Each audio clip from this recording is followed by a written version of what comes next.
Assalomu alaykum ustozlar. Ismim Haydar, familiyam Tojqulov. Andijon viloyati Balish tumani, Silmo mahallasi xizmat qilaman, o'zim blogerman. Bu yerga maktab Andijon viloyati Balish tumani 39-maktabga tashrif buyurishimdan maqsad bu yerda bitta murojaatlar ko'p bo'lgani uchun murojaat haq nohaqligini o'zimiz bir guvohi bo'lib kelaylik dedik. Mana kirib borishlar hamma pokiza, o'ta chiroyli. Farzandlar, o'quvchilar qo'llangan ansiklopediya hamma joy-joyida. Bu yerda endi murojaat qilyaptiki, murojaat tuman maktab direktoriga 20 yildan oshiq ishlab o'zinikini maktab direktori 20 yil ishlaydi, maktabni o'ziniki qilib olgan. Korrupsiya o'chog'i ota-onalar bolalarni ilm olsin deb rus patoga pul berib o'qitadi deyapti. Shunga sizlarda qanday bu savolga qanday javob berasizlar? Opa o'zingiz tanishtirib olsangiz siz.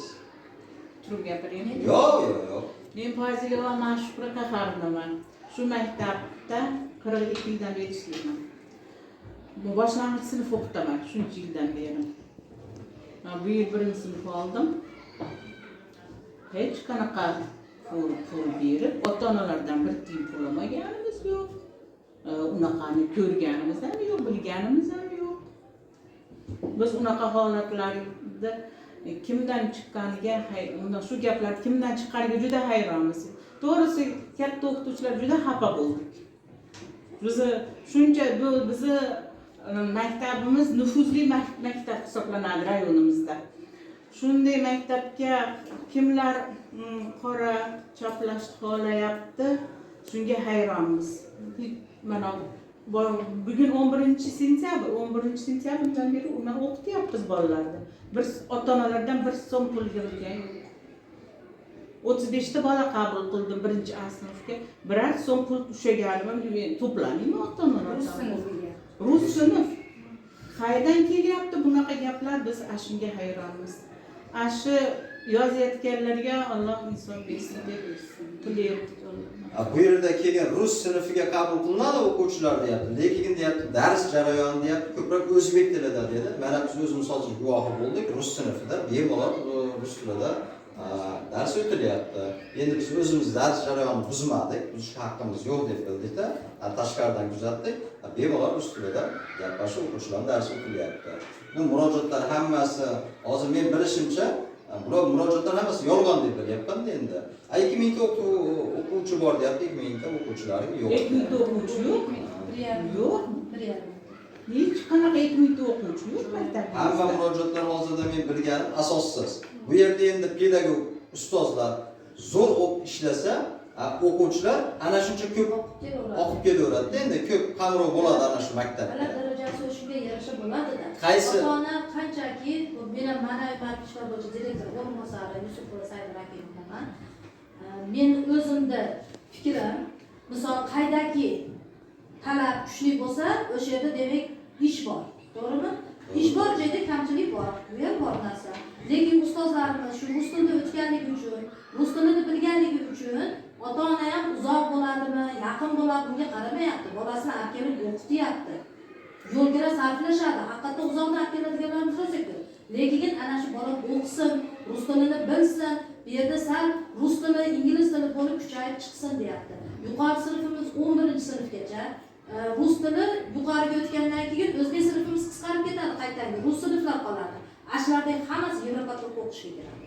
Aytildi, mana 44 ta o'quvchimiz bitirgan bo'lsa, 33 ta kirdi. Bu 70 ta 50% yuqori natija o'zi shu ham yetarli isbot dalil aslida. To'g'rimi? Albatta. Buni hozir 20 yil ishlaydim, 30 yil ishlaydim. Yaxshi ustoz, yaxshi pedagog zo'r ishlasa, pensiya yoshigacha ishlasin. Bemalol ishlasin degan joyi bor. Qonunda masalan 10 yil, 15 yil ishlab turib boshqa joyga o'tib ketsin degan joyi yo'q, boshqa nimasi yo'q.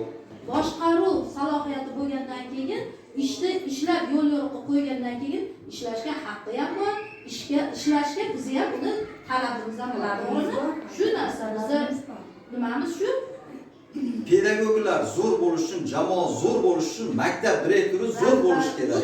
Rahbar zo'r bo'lsa, maktab, jamoa zo'r bo'ladi. O'quvchilar yaxshi dars oladi, yaxshi dars natija bo'ladi. Natija bo'ladi. Bizniki hali misol ko'chat eksang 2-3 yilda meva olasan, to'g'rimi? Bizniki 11 yilda chiqadi. Mana aytyapman, meni o'zimni mana shu maktabga kelgandagi ustozim bo'lgan. Mana shuncha yildan beri mana yonma-yon birga ishlayapmiz. Mana shu natijasi, shu ustozning natijasi, birinchi natijalarda misol biz bo'lsak, xuddi shunday 11 yilda biz natijaga erishamiz. O'z-o'zidan bo'lib qolmaydi. Bu 20 yildagi ko'rilgan ishlarimiz chakana narsalarga erishmadik maktabda. Ustozni qo'liga o'quvchi bo'lib kelgansiz, hozirga kelib endi ustoz bilan birga ishlayapsiz. Yonma-yon ishlayapmiz. Alloh katta baxt bu ya. Albatta. Endi mana o'zimda o'qigandagi, men o'zim o'qitgandagilar mana o'zimizga o'qituvchi bo'lib qaytdi. Mana ustoz shogird mana bu yoqdagilar o'sha ishlagan, o'qigan, ishlatganimizdagi o'quvchilarimiz. Shu ustoz shogird bo'lib chiqadimi axir? Albatta. Mana shu natijamizda bizlar. Albatta. Pedagoglardan hech qanaqa bir e'tiroz yo'q ekan maktab direktoriga nisbatan ustozlardan. Lekin bu yerda Baliq tumanida joylashgan 39-maktab o'ta ko'pchilik havas qiladi. Ko'p kadrlar yetishadi, ko'p davlat organlarida ishlaydi. Uzoqdan kelib ishlayman deganlar ham ko'p. Bizga rus tilini bilsa, birinchi talabimiz shu. Rus tilini bilsa, o'zini fanini mutaxassisi bo'lsin. Bu murojaatlarda asossiz deb bilamiz-da, shunday. Biz hayronmiz, hayronmiz. Kolektiv, masalan, kollektivdan chiqmagan. Yo'q, jamoadan chiqmagan. Men bitta narsa aytib o'tib ketaymi? Bu yil 4-sinfni bitirgizib 5-sinfga o'tdi-da o'quvchilarim. 4 yil o'qitamizda boshlang'ishda. Shu 5-sinfga o'tgan bolalarim, o'quvchilarim kirib ularda havorasam qanaqa mana nima живой примерda qanaqa o'tyapti, на каком языке уроки проводятся desam, hammasi, они все по-русски проводят deyapti o'qituvchilar. Har bitta fandan har xil o'qituvchi kiradi. Нет, Машука Харам, они на русском проводят. На русском отвечаете, все нормально у вас. Помочь? Нет, у нас все хорошо, уроки хорошо проводят deyapti. Mana shu yetadi men uchun. Men bu o'qituvchilarning fikri emas, o'quvchilarning fikri. Albatta. ota-onaning fikri. Ota-ona, o'quvchilarning fikri. Jamoaning fikri. Lekin jamoa joyiga aytib ketaylik, jamoa rosa xafa bo'ldi shunaqa harflarni kim yozyapti? Shu odamlar rosa xafa bo'ldi. Nohaqlik. Bu yerda ishlaganlar qanchalar ishlaydi-yu, bunaqangi notinchlik hech kimga masalan ustozlarga yoqmaydi. Tumanda reytingi o'ta kuchli baland. Reyting baland. Kim ko'ra olmadi Rezultatga qarash kerak-da. Shu yozgan odam rezultatga qarash kerak. Rezultat zo'r bo'ldi deydi. Olimpiadada ham respublikaga bosqichiga boradigan faqat biz maktab. Tumanda Oxirigacha chiqadigan biz maktab. Bu yilgi o'qish jarayonida oliy ta'limga nechta o'quvchi o'qishga qabul qilindi? Mana sizlarda 44 ikkita rus sinfimiz bitirdi, 11A, 11B bitirdi. Shunda 44 ta boladan 33 tasi keldi. 33 tasi. 70 dan oshiqmi bu foiz, to'g'rimi? 78 deb beriladi. 80 ga boradi. 80 ga boradi bu natija. 80% Bu oddiy maktab.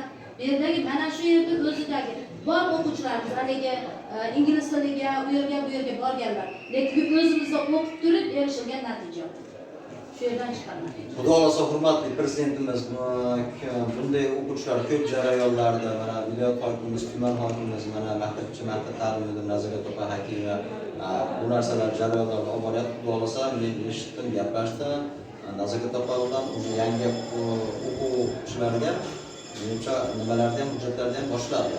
Maktab jarayoniga yangi binolar o'quvchilar uchun jarayonni boshladi.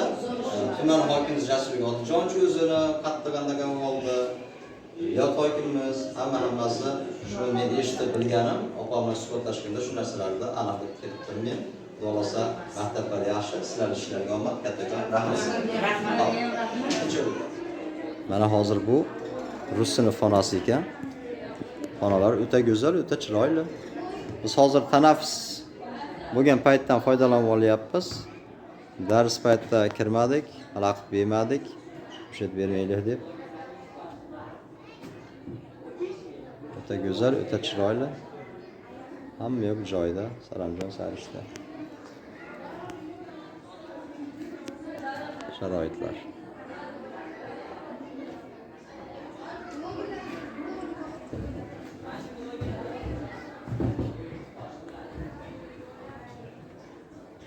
Ustozlar, o'quvchilar, faxriyorliklar.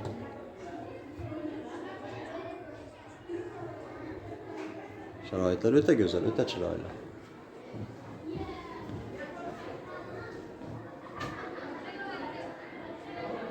Bunday sharoitlarda yaratib bergan hurmatli prezidentimizga rahmat, viloyat hokimimizga, tuman hokimimizga rahmat. O'quvchilar uchun, farzandlarimiz uchun bunday sharoitlarni yaratib bergan hammaga kattakon rahmat. Assalomu alaykum aziz vatandoshlar. Mana birinchi sinf tanaffus paytidan foydalandik bu joyga ham. Hali dars paytida kira olmadik. Mana sharoit. O'quvchilar uchun o'ta go'zal, ustozlar o'ta chiroyli qilib xonalarni mana bezagan shu ni yaratgan. O'quvchilar farzandlar uchun o'ta go'zal, o'ta chiroyli.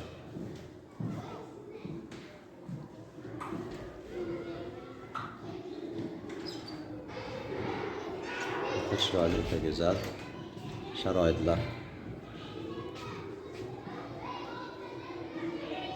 Darsdan tashqari holatdamiz. Avvalo shu sharoitni yaratib bergan 39-maktab direktoriga kattakon rahmat, ustozlarga rahmat. O'quvchilar shunday chiroyli qilib mana dars jarayonlarini olib boryapti ekan. Hammaga rahmat kattakon.